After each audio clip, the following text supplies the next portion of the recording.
지난 시간 관우는 사수관의 선봉장 화홍의 목을 베어 돌아왔습니다. 목을 베고 돌아왔지만 술이 아직 따뜻했습니다. 그러나 사수관 너머에는 더 큰 관문이 있었습니다. 호로관, 그리고 그 호로관 앞에 동탁이 최후의 카드를 꺼냈습니다. 방천화극을 들고 적토마를 탄 여포. 18로의 제후 중 단 한 명도 감히 여포에 맞서지 못했습니다. 그때 세 사람이 나섰습니다. 오늘 우리는 삼국지 이야기 전편을 통틀어 가장 장쾌한 장면 중 하나를 목격할 것입니다. 그러나 오늘의 이야기는 거기서 끝나지 않습니다. 전투가 끝난 뒤 낙양이 불타오릅니다. 400년 한나라의 도성이 잿더미로 변합니다. 그리고 그 잿더미 속에서 한 사람이 무언가를 발견합니다. 그것이 이후 수십 년의 전란을 불러오게 됩니다. 그럼 오늘의 이야기를 시작하겠습니다. 사수관이 뚫렸습니다. 관우의 언월도가 화홍의 목을 베었고 제후들의 사기는 일시적으로 올랐습니다. 그러나 동탁은 물러서지 않았습니다. 오히려 더 강한 카드를 꺼냈습니다. 동탁은 여포를 호로관의 수비대장으로 보냈습니다. 그리고 자신도 20만의 대군을 이끌고 호로관 일대에 진을 쳤습니다. 호로관은 낙양을 동쪽에서 막는 천혜의 요충지였습니다. 험준한 산세와 좁은 관문, 이 관문 하나를 뚫지 못하면 18로의 군대도 낙양을 향해 한 발짝도 나아갈 수 없었습니다. 그리고 그 관문 앞에 여포가 나타났습니다. 3차 속발 금관을 쓰고 서천에 붉은 비단 점포를 걸친 그 모습, 허리에는 사자두 황금띠를 둘렀습니다. 봉황 같은 눈을 가진 그 사내가 손에는 방천화극을 들고 불처럼 붉은 몸에 명마, 적토마 위에 앉아 먼지를 일으키며 관문 앞에 섰습니다. 하루에 천리를 달린다는 그 말과 천하제일이라 불리는 그 사내가 하나가 되어 서 있는 광경이었습니다. 18로의 진영이 침묵했습니다. 장수들이 말 위에서 굳었습니다. 화홍을 베어낸 관우의 손도 잠시 멈췄습니다. 인간으로 태어나 저런 모습을 가질 수 있습니까? 저것이 과연 사람인지. 18로의 군대 앞에 선 여포는 그 자체로 공포였습니다. 여포는 혼자서 18로의 군대 앞으로 와서 소리쳤습니다. 어느 놈이든 나와서 덤비거라! 18로의 진영이 얼어붙었습니다. 감히 아무도 나서지 않았습니다. 화홍의 목을 베고 환호했던 기세가 순식간에 가라앉았습니다. 제후들은 서로의 눈치를 보았습니다. 그때 공손찬이 먼저 나섰습니다. 그는 창을 들고 직접 말을 달렸습니다. 그러나 여포 앞에 선 공손찬은 쫓기는 신세가 되었습니다. 적토마의 속력에 공손찬의 말은 상대가 되지 않았습니다. 여포의 방천화극이 공손찬의 등 뒤로 점점 가까워졌습니다. 공손찬은 말머리를 급히 돌려 달아났습니다. 죽음이 눈앞까지 와 있었습니다. 그때였습니다. 공손찬의 진영 후방에서 한 사내가 창을 들고 말을 몰아 달려왔습니다. 연인 장익덕이 여기 있다! 여포 이놈! 감히 도망가지 못할까? 장비였습니다. 자는 익덕. 탁현 출신의 이 사내는 장팔사모를 한 손에 쥐고 적토마를 향해 직선으로 달려들었습니다. 여포의 눈빛이 달라졌습니다. 공손찬은 이미 도망을 갔고 이제 새로운 사내가 달려옵니다. 그는 달려오는 소리부터 달랐습니다. 그 기세는 공포를 찾아볼 수 없었고 오히려 전투를 즐기는 듯한 그 목소리. 여포는 적토마를 돌려 세웠습니다. 방천화극과 장팔사모가 허공에서 부딪혔습니다. 둘은 50합이 지나도 승부를 가릴 수 없었습니다. 장비의 눈에는 핏줄이 섰고 입술 사이로 거친 숨이 새어나왔습니다. 그러나 장비는 물러서지 않았습니다. 오히려 더 세게 달려들었습니다. 여포가 방천화극을 휘두를 때마다 장비의 장팔사모가 그것을 막아냈습니다. 두 자루의 무기가 허공을 가를 때마다 불꽃이 튀었습니다. 18로의 진영에서 탄성이 터져 나왔습니다. 저 사내가 여포를 막고 있습니다. 50합이 지났는데도. 화웅의 목을 베어 돌아왔던 관우도 그 장면을 바라보았습니다. 눈썹이 꿈틀거렸습니다. 그때 관우의 눈이 빛났습니다. 그의 얼굴이 더욱 붉어졌습니다. 그리고는 이내 그는 말을 몰았습니다. 아우야, 내가 간다! 관우가 언얼도를 들고 달려들었습니다. 이제 두 자루의 무기가 여포를 향했습니다. 장팔 사무와 언얼도. 두 사람이 여포를 양옆에서 협공했습니다. 여포도 비로소 힘에 부치는 기색이 역력했습니다. 여포가 휘두르는 방천하극은 더욱 빨라졌습니다. 두 사람을 번갈아 막으며 달리는 여포의 적토마가 먼지를 뿜었습니다. 18로의 진영에서 숨을 죽이고 이 장면을 바라보고 있었습니다. 두 사람이 여포를 협공하는 이 장면을 아무도 말없이 지켜만 봤습니다. 저 두 사람이면 여포를 잡을 수 있다는 기대가 피어오르고 있었습니다. 그러나 여포는 쉽게 쓰러지지 않았습니다. 두 사람을 상대하면서도 방천하극의 기세가 조금도 꺾이지 않았습니다. 오히려 두 사람을 계속해서 상대하며 여포는 더욱 날카로워지는 것처럼 보였습니다. 관우와 장비가 여포를 협공한 지 30합이 더 지났습니다. 두 사람은 최선을 다하고 있었습니다. 그러나 여포는 달랐습니다. 두 사람을 상대하면서도 흔들리지 않았습니다. 방천하극이 허공을 가를 때마다 거센 바람 소리가 났습니다. 18로의 진영에서 숨을 삼켰습니다. 두 사람으로도 쉽게 여포를 제압할 수 없었습니다. 이제 어쩌겠습니까? 그때였습니다. 공손찬의 진영 가장 뒤쪽에서 한 사람이 쌍고검을 들고 말에 올랐습니다. 맏형 유비였습니다. 유비의 눈은 이미 여포를 향해 고정되어 있었습니다. 흔들림도 없었습니다. 관직도 없고 이름도 없는 사내가 천하가 두려워하는 여포를 향해 겁없이 말을 몰았습니다. 내가 간다. 물러서지 마라.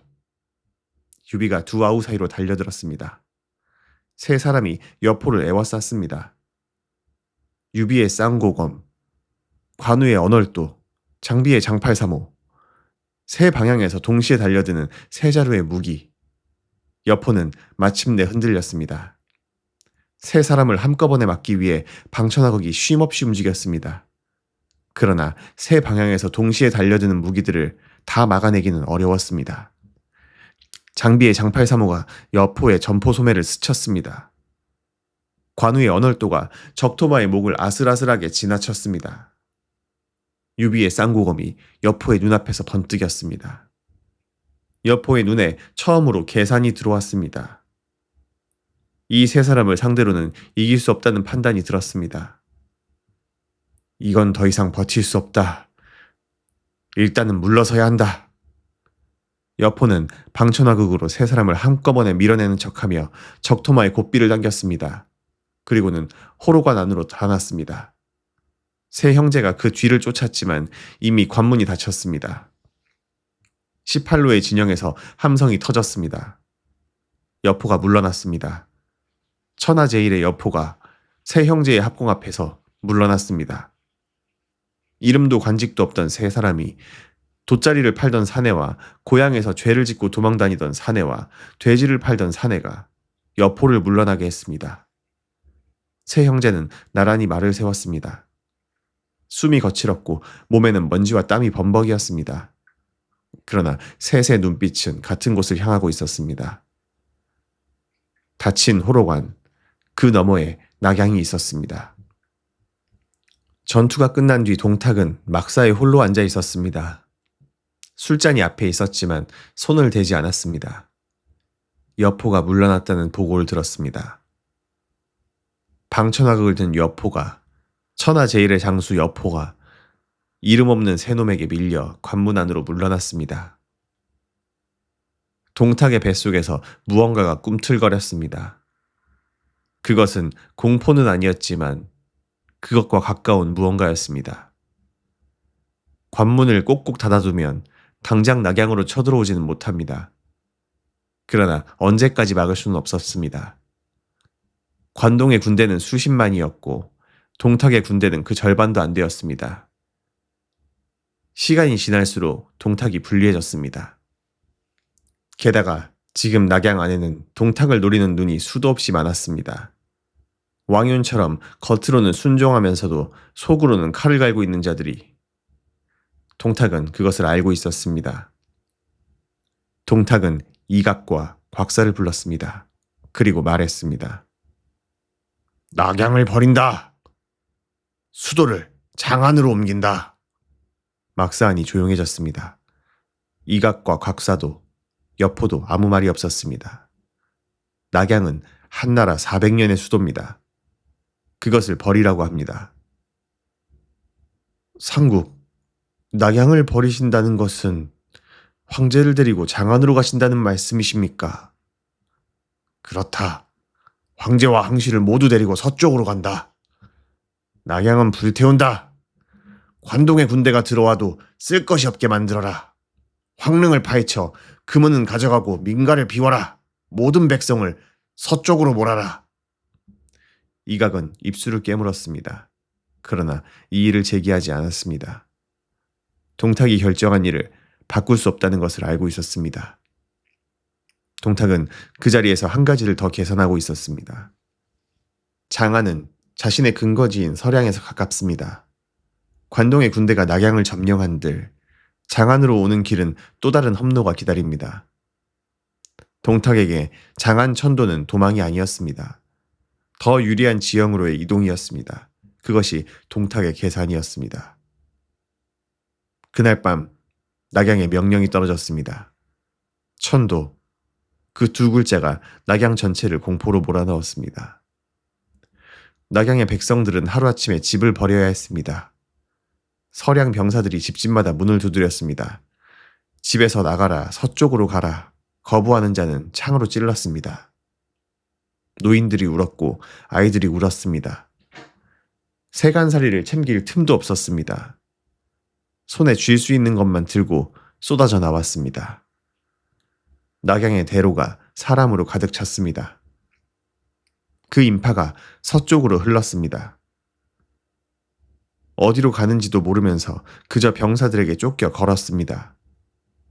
가지 못하는 사람들도 있었습니다. 병든 노인, 갓난아이를 아는 어머니, 다리를 다친 사람. 그들은 길가에 남겨졌습니다.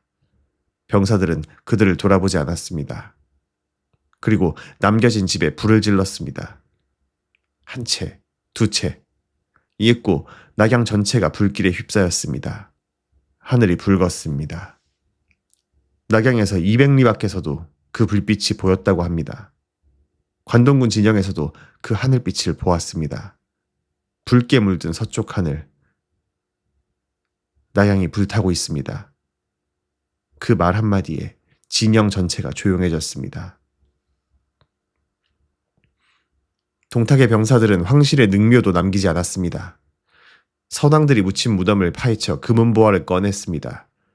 역대 황제들의 관이 열렸습니다. 이로써 400년의 역사가 약탈당했습니다. 역대 황제들의 능묘가 병사들의 삽질 앞에 무력하게 파헤쳐졌습니다. 그 안에 있던 금은보화가 수레에 실렸습니다. 그리고 나서 장안을 향해 서쪽으로 옮겨졌습니다. 동탁은 황제 헌제를 수레에 태웠습니다. 낙양을 벗어나 서쪽으로. 황제가 우는지 웃는지 역사는 기록하지 않았습니다. 9살의 소년이 이제 이 나라를 이끌고 장안으로 향합니다. 실권은 아무것도 가진 것이 없는 채로. 낙양, 한나라 400년의 수도. 전한에는 장안이, 후한에는 낙양이 그 자리를 지켜왔습니다. 그 낙양이 하루 만에 잿더미가 되었습니다. 18로의 군대가 낙양에 도착했을 때 그들이 목격한 것은 연기와 잿뿐이었습니다. 그 재 위에 한나라 400년의 역사가 묻혔습니다.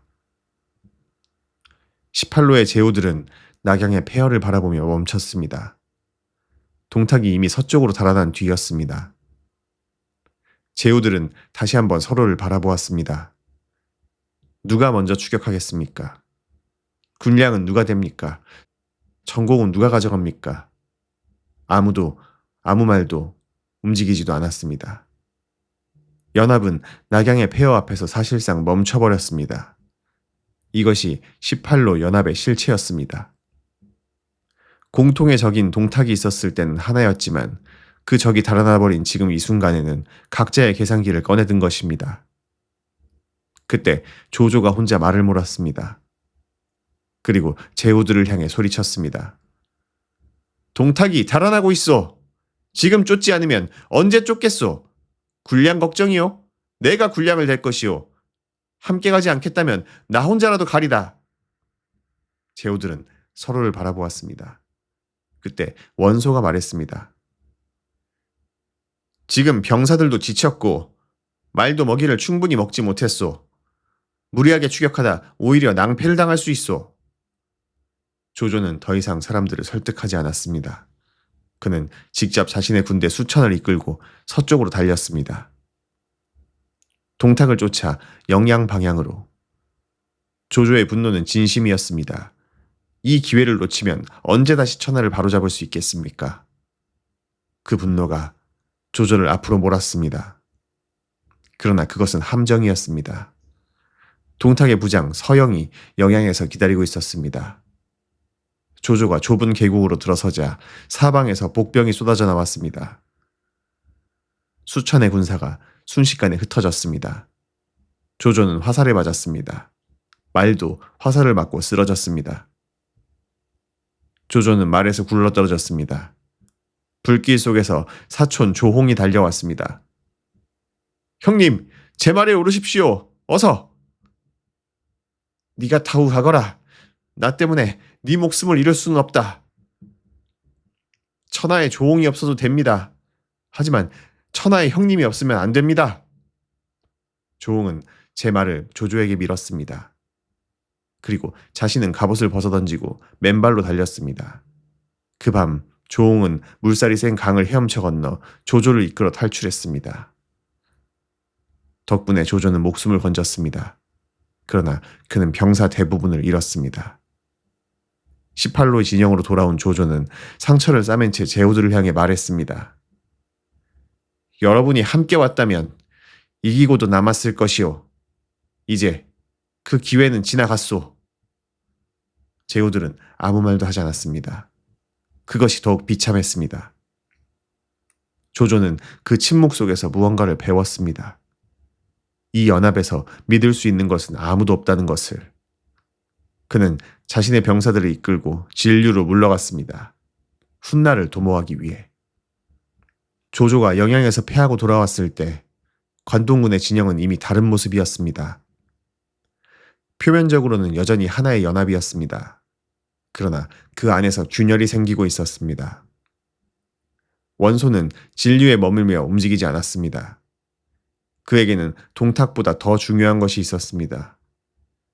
기주의 한복에게서 그 땅을 빼앗는 일이었습니다. 유표는 형주에서 자신의 세력을 키우는 데 집중했습니다. 원술은 군량 지원을 끊고 송경과 대립했습니다. 제후들은 입으로는 여전히 한나라를 위해 동탁을 치기 위해 모였다고 했습니다. 그러나 각자의 행동은 달랐습니다. 저마다 지금 이 혼란을 이용해 자신의 영토를 넓히고 병력을 쌓는 데 여념이 없었습니다. 공통의 이익을 위해 모인 것이 아니라 공통의 이익이 사라지면 흩어지는 집단이었습니다. 연합의 군량 창고는 비어갔습니다. 원소는 한복에게 기주를 내놓으라고 압박했습니다. 유표는 형주에서 송견의 귀로를 차단할 준비를 했습니다. 조조는 홀로 진류로 물러났습니다. 공손차는 유주로 돌아갔습니다. 동탁이라는 공통의 적이 서쪽으로 달아나 버리자 18로의 연합은 급속도로 흩어졌습니다. 각자의 진영으로 돌아가 각자의 이익을 계산하기 시작했습니다.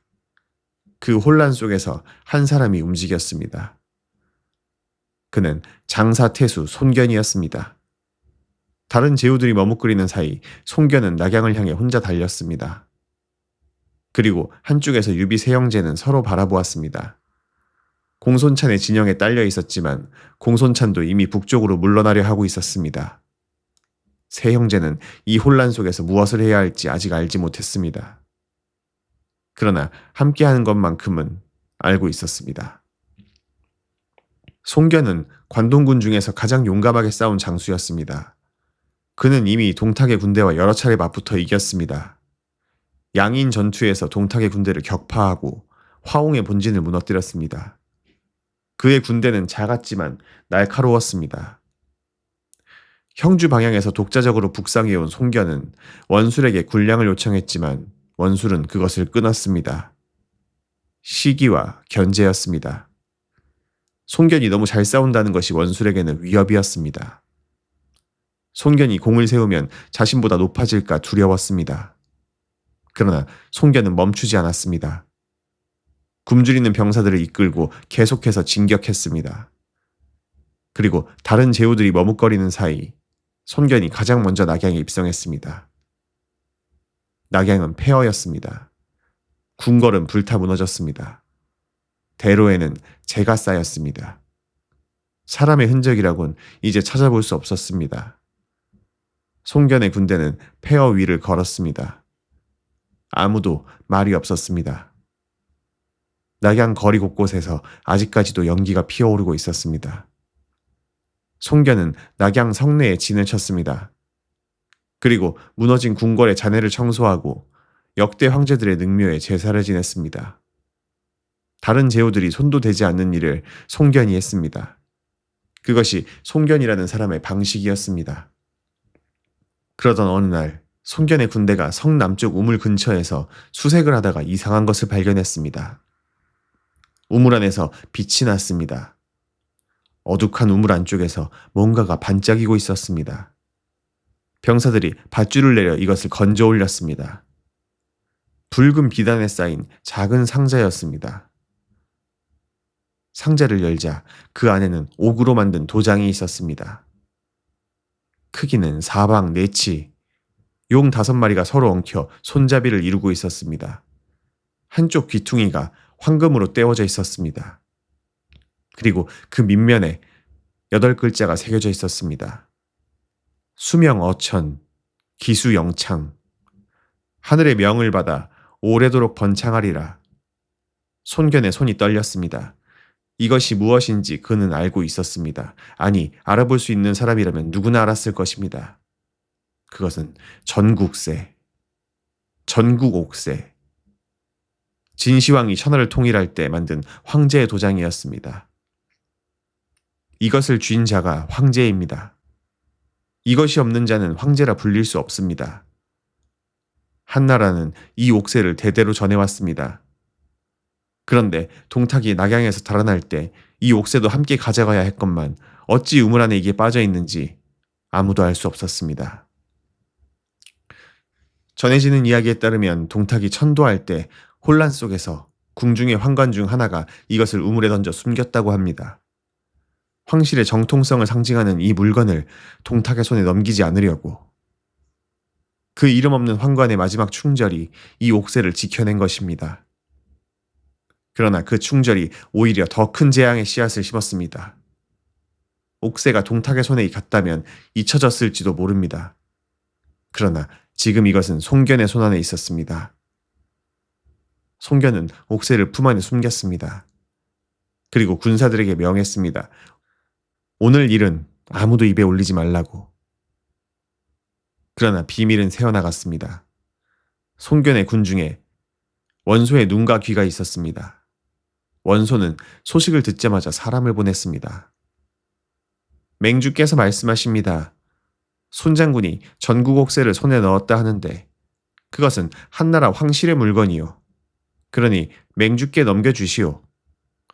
송견의 눈이 좁아졌습니다. 그러나 표정은 흔들리지 않았습니다. 옥새? 무슨 말씀이요? 나는 옥새를 본 적이 없소. 손장군, 군중에서 이미 알려진 일이요.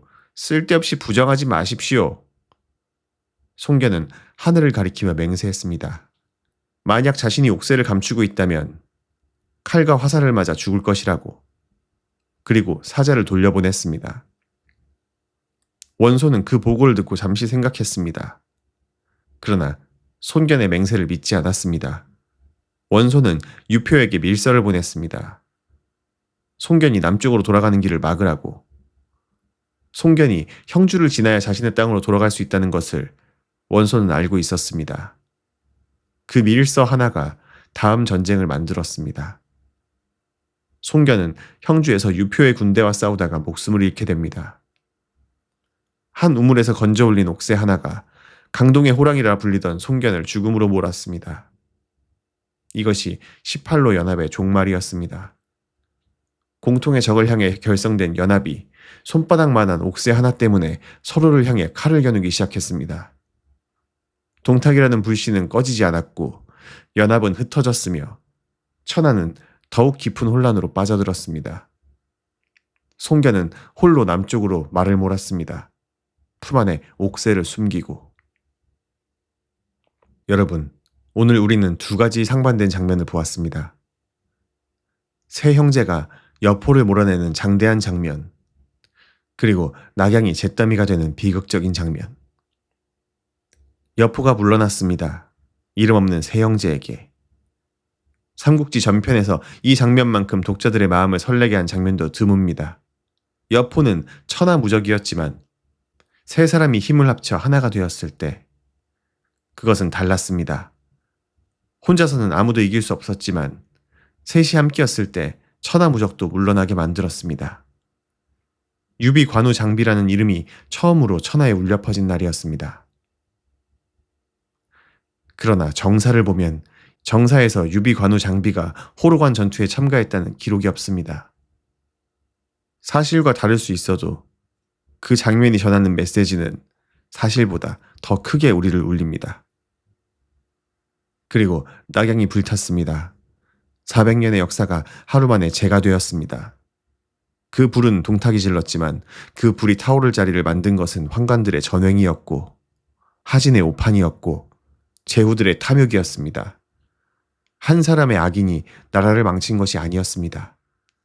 수많은 사람들의 작은 오판과 탐욕이 모여 나라를 불태웠습니다. 역사는 언제나 그렇습니다. 단 하나의 원인으로 나라가 망하진 않습니다. 그리고 전국 옥새.